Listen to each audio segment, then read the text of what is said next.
So thank you, everybody. Thanks for coming tonight. I'm happy to welcome you to this hearing, and my colleagues have told me to keep the introductory remarks very brief.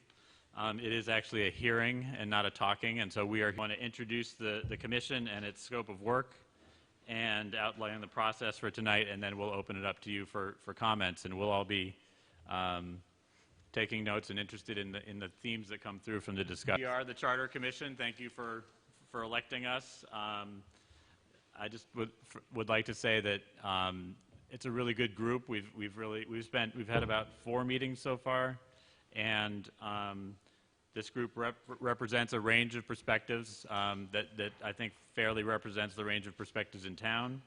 I would say that we've established a tone of mutual respect and collaboration, and we've spent our early meetings figuring out exactly what our work is and how we think we ought to be proceeding. So we started by researching how other charter commissions have done their work.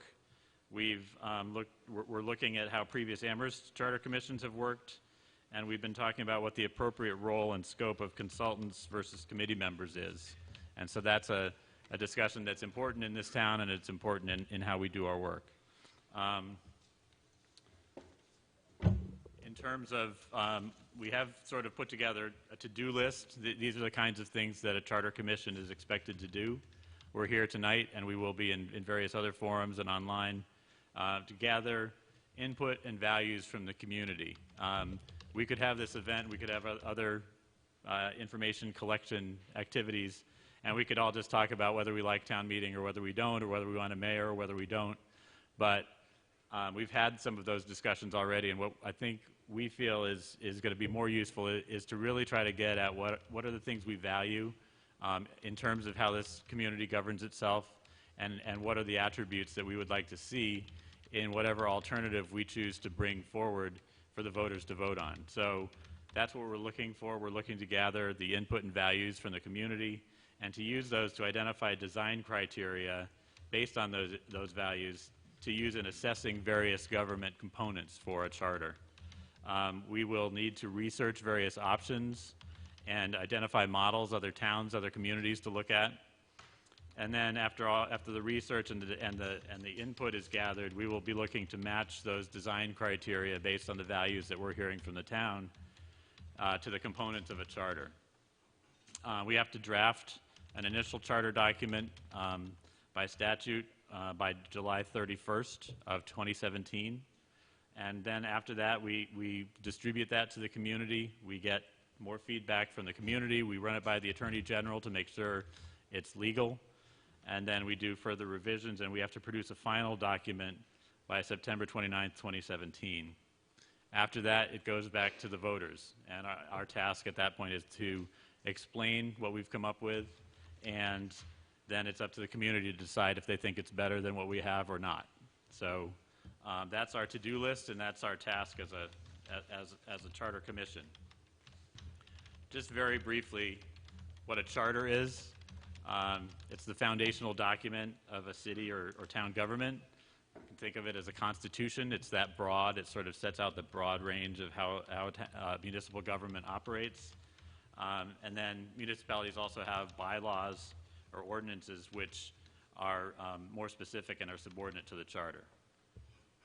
In terms of considerations and what goes into a charter, there's what do you want for the legislative branch? We have a town meeting currently, a representative town meeting. So options are a town meeting or a council. There's the executive branch. We have a select board and a manager. There's also a mayor option or just a manager without a select board.